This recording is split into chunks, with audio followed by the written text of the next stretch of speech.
욥기 19장은 빌닷의 말에 대해서 욥이 답변하는 내용입니다. 욥은 자신을 악인으로 취급하는 빌닷에게 그리고 친구들에게 크게 실망을 해요. 2절부터 5절까지 이제 실망하는 말인데, 내 마음을 괴롭히는 말로 나를 짓부수기를 어느 때까지 하겠느냐. 너희가 10번이나 나를 학대하고도 부끄러워하지 않느구나. 계속 그 욥에게 악인 취급하면서 그 악인의 결과가 어떤 일인지 설명하잖아요. 욥이 설명을 해요. 나는 죄 때문이 아니라는 것을 알아들어야 되는데, 친구들은 욥의 이야기에 관심이 없어요. 자기가 해줄 이야기에만 관심이 많아요. 그리고 욥에 일어난 일들은 인가론에 따라서 죄를 지은 자에게만 이런 징벌이 나온다. 그러니까 이런 패러다임, 이런 구도를 벗어나지를 못해요. 그러니까 계속 욥에게 욥이 설득 당할 때까지, 내가 죄인입니다 하고 인정할 때까지 계속 반복된 이야기, 조금 단어만 바꿔 써서 할 뿐이지. 4절에 보면 비록 내가 허물이 있다 할지라도 그 허물이 내게만 있느냐, 너희도 다 같이 허물이 있다 이런 표현보다는 원어를 이렇게 보면 그 허물이 내게 있느냐라는 것은 내게 설령 허물이 있다고 해도 내가 해결할 문제니까 너희들 그렇게 끼어들지 말라는 거예요. 설령 문제가 있더라도 이건 내 문제잖아요. 이렇게 주변에서 발끈하는 거예요. 엄청 걱정해 준 것처럼. 근데 죽겠다는 거예요, 지금. 너희가 참으로 나를 향하여 자만하며 내게 수치스러운 행위가 있다고 증언하려면 하려니와 하나님이 나를 억울하게 하시고 자기 그물로 나를 에워싸는 줄 알아야 할지니라.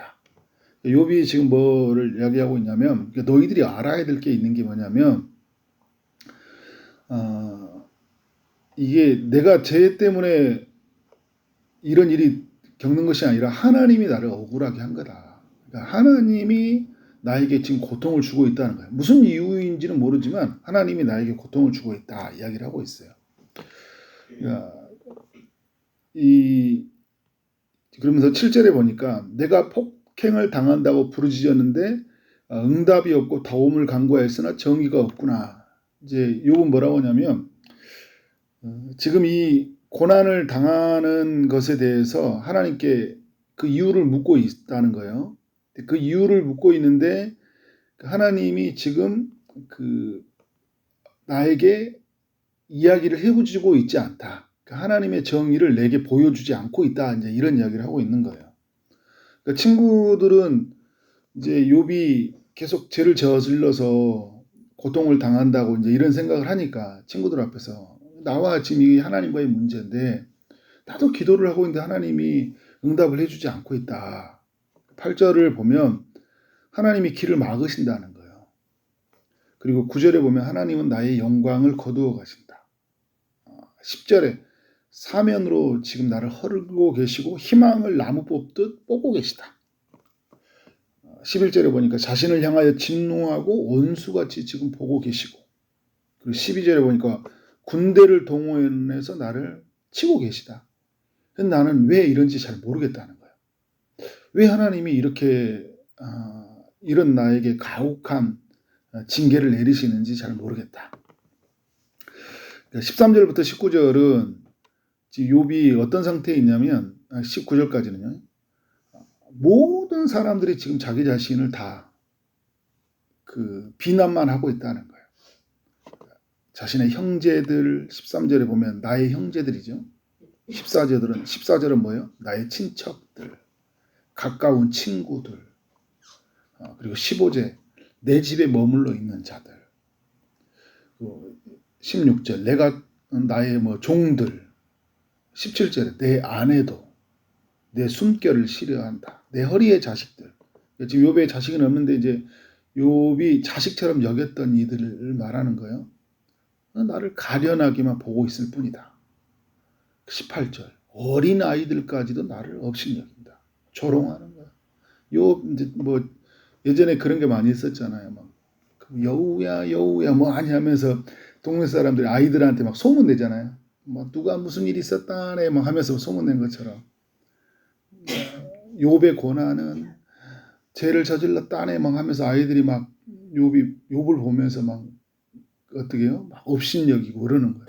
미치는 거죠. 어디를 가도 자기를 그렇게 바라보고 있으니까. 아파 죽겠는데 돌아다니도 못하겠는 거예요. 사람들 만나면 맨 이런 이야기 하니까. 가까운 친구들이 나를 미워하며 내가 사랑하는 사람들이 돌이켜 나의 원수가 되었구나. 지금 욥은 엄청난 고통이에요. 여러분 우리는 고통을 당해도 누군가는 그래도 좀 위로해주고 내 편이 되는 사람들이 있잖아요. 욥은 완전히 뭐 관계도 다 파괴됐어요. 못 살 것 같아요. 거의 이 정도 되면. 근데 욥은 절대 그러니까 자기가 죽고 싶은데 자기가 죽는다는 이야기는 안 해요. 하나님께 빨리 거두어 달라고 이야기만 하는 거죠. 20절에 내 피부와 살이 뼈에 붙었다. 남은 것은 겨우 잇몸뿐이다는 거예요. 얼마나 아프면 지금 그죠? 몸, 마음, 정신 모든 게 지금 막 뒤죽박죽이고 너무 고통이고 힘들죠. 그러니까 이런 고통 속에서 찾아온 이 친구들에게 그래도 7일 동안 함께 울어줬던 친구들이잖아요.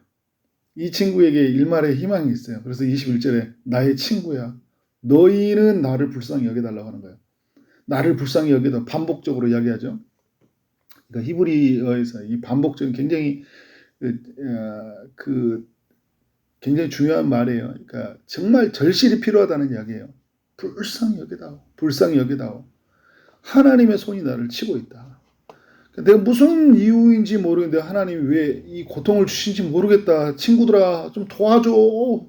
도와줘. 막 이렇게 하는 거예요. 근데 친구들은 그런 생각이 안 돼요. 감정이 없는 것 같아요. 이렇게 힘든데 친구들은 또 이런 생각을 할 수 있죠. 욥이 벗어날 길은 해기밖에 없다. 요걸 이제 생각을 못 넘어서니까 그럴 수 있지만 욥의 입장에 볼 때 전혀 이 욥에 대한 공감 능력이 없는 것 같아요. 너희가 어찌하여 하나님처럼 나를 박해하느냐. 적어도 친구들은 뭐예요? 하나님이 되어서는 안 된다는 거거든요. 하나님이 하시는 일은 내가 하나님이 왜 이유는 알지 못하겠지만 하나님이 하신지 알겠다. 근데 너희는 하나님처럼 하면 안 되잖아. 라는 거예요. 근데 여러분, 이 욥에게 이 엄청난 고통이 있지만 믿음이 있어요. 그러니까 욥은 하나님을 안 믿는 게 아니라니까요. 제가 자주 이렇게 욥기하면서 나누는 거지만 막 힘들면 우리 하나님을 부정해 버리잖아요. 그러니까 우리는 뭔가를 부정하면 다른 데서 이제 얻는 자유가 있거든요. 하나님이 없는 건가? 하나님이 계시다면 이럴 수 없잖아. 우리는 이런 구도로 가잖아요. 하나님 왜 그러셨냐보다 하나님 없어야 돼. 그래야 이게 해석이 되는 거예요. 근데 욥은 그렇게 나가질 않아요. 계속적으로 욥이 고백하는 건 뭐냐면 하나님이 살아계시다라는 걸 보여주는 거죠. 25절에 내가 알기에는 나의 대속자가, 대속자라는 것은 자신을 구원하다, 값을 지불해서 이제 대신 속량해 주신 이제 구원자이시죠. 나의 그 구원자가 살아계시다. 마침내 그가 땅 위에 설 것이다. 그러니까 지금 나의 구원자가 계시다는 건 아는데 마침내 결국은 하나님 그가 내 앞에 선다는 거예요. 이 믿음이 있었다는 거예요. 근데 여러분 이게 이제 그 존재에 대한 믿음이고 앞으로 일하실 거에 대한 믿음이에요. 근데 지금이 어때요? 지금 힘들잖아요. 마침내 그가 설 거예요. 근데 그 마침내 서는 이 기간이 너무 힘들어요. 분명히 욥은 뭘 알고 있냐면 하나님이 답변해 주실 줄 알아요. 나타날 거 알아요. 근데 그게 너무 힘들어요. 오히려 우리가 힘든 게 기다린 게 너무 힘든 거죠. 그가 나타나실 건데. 근데 지금 너무 힘들어요.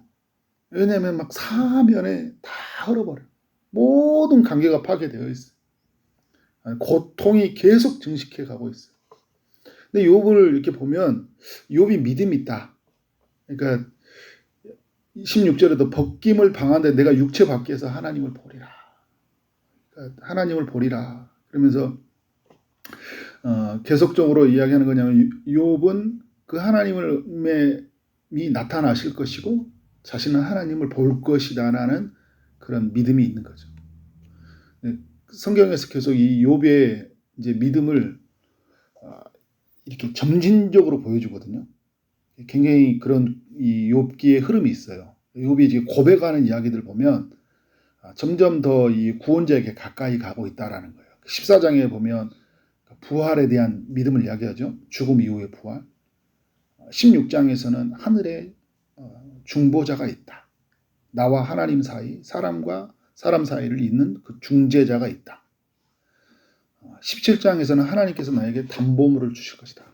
그러니까 그 담보물을 통해서 나를 건져 주시는 거잖아요. 손을 잡아 주실 것이다. 이런 표현을 써요. 그리고 오늘 19장에서도 어떻게 돼요? 대속자가 살아있다. 마침내 그가 땅 위에 설 것이다. 이런 믿음을 보여주죠. 그러니까 무슨 말이에요? 점점 더 그 하나님이 자기의 삶 안에서 선명하게 드러나고 있는 거예요. 그를 어떻게 해요? 욥이 붙잡고 있는 거죠. 그러니까 오늘 우리의 삶 안에서 고난의 한복판에 살아갈 때 우리는 누구를 붙잡아야 되는지 그거를 이제 욥기를 통해서 우리에게 알려주고 있는 거죠. 근데 여러분 이 25절에서 나왔던 이 대속자 그가 우리 누구인가요? 예수 그리스도잖아요. 그러니까 오늘 우리의 삶에도 욥의 이 고백이 필요한 거죠. 내가 알기에는 우리에게는 우리도 있죠. 우리가 알기에는 우리에게 대속자가 살아계시니 예수 그리스도가 살아계시니. 근데 그 예수 그리스도가 대속자이시잖아요. 예수 그리스도가 우리를 구원하기 위해서 그의 피로 사셨어요. 우리가 죄의 종노릇하고 그다음 사단의 종노릇하고 죽음 아래에 있는 우리를 그의 피로 사셨잖아요. 우리의 죄를 담당하시고 우리를 죄에서 어떻게 하셨습니까? 해방시키셨어요. 그 예수 그리스도는 살아계시다. 마침내 그가 우리 가운데 서실 것이에요. 근데 그가 십자가에 죽으시고 부활하시고 하늘로 승천하시고 그리고 그가 다시 오실 것이라고 약속해 주셨어요. 마침내 우리 가운데 오실 것이에요. 그런데 우리는 어떻게 해요? 예수님이 이미 오시고 아직 오시기 전에 사는 사람들이잖아요. 근데 이 땅 안에서 어떤 삶이 있습니까? 고난이 있잖아요. 마침내 그가 서실 것이에요. 그런데 그는 살아계시다. 이 믿음을 우리는 잃지 않아야 돼요.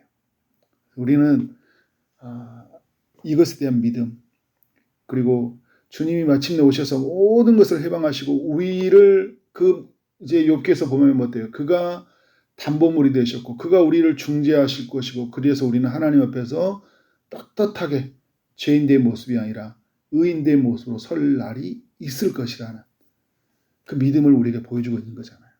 그러니까 오늘 여러분 우리는 어떻게 살아야 돼요? 이 믿음으로 살아야 돼요. 그러니까 다른 것으로 우리를 막 치장하고 그리고 다른 것으로 우리의 고통을 없애려고 하면 안 돼요. 그러니까 욥은 계속 친구들한테 자기 자신을 이야기하고 있지만 친구들이 아무런 것도 자기를 이해해 줄 거라는 라는 기대를 가질 수가 없어요. 결국은 뭐냐? 하나님이 일하셔야 되잖아요. 하나님 나타나셔야 되는 거잖아요. 그러니까 오늘 우리의 삶에도 결국 누가 나타나셔야 돼요? 주님이 나타나요. 주님을 만나야 돼요. 주님이 오늘 우리 가운데 우리의 모든 삶의 여정 속에서 있는 그런 고통들을 제거해 주시고 또 우리의 억울함을 풀어주시고 우리에게 있는 무거운 짐으로부터 자유를 허락해 주실 줄 믿습니다. 그 주님을 만나는 이 새벽 되기를 주님의 이름으로 축원합니다. 기도하도록 하겠습니다. 하나님 아버지 욥기 19장을 묵상하게 하시니 감사합니다. 하나님 친구들의 계속적인 비난들 그리고 하나님이 왜 허락해 주셨는지 이해하지 못하는 그 고통들 또 사면이 다 헐어지고 또 모든 사람들이 자기 자신을 업신여기고 미워하고 또 조롱하는 그런 고통 속에서 또 주님을 찾는 그 욥의 이야기가 오늘 우리의 삶의 이야기가 되어지길 원합니다.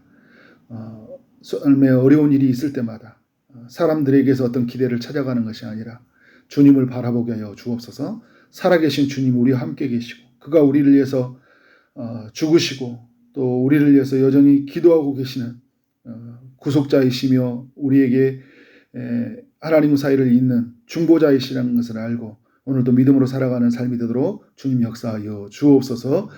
육체의 아픔 중에 있는 이들, 또 마음의 고통 중에 있는 이들이 있습니다. 주님이 찾아가서 일하시되 치료의 광선을 비춰주시고 고쳐 주옵소서. 취업을 준비하고 또 결혼을 준비하고 임신을 준비하고 출산을 준비하고 또 시험을 준비하고 여러 기도 제목을 가지고 기도하며 나가는 모든 심령이 주님이 찾아오셔서 응답하여 주옵소서. 오늘도 우리와 함께 하시는 주님을 찬송합니다. 우리를 통해 크고도 놀라운 일을 행하여 주실 줄 믿사옵고 예수 그리스도 이름으로 기도를 싸움나이다. 아멘.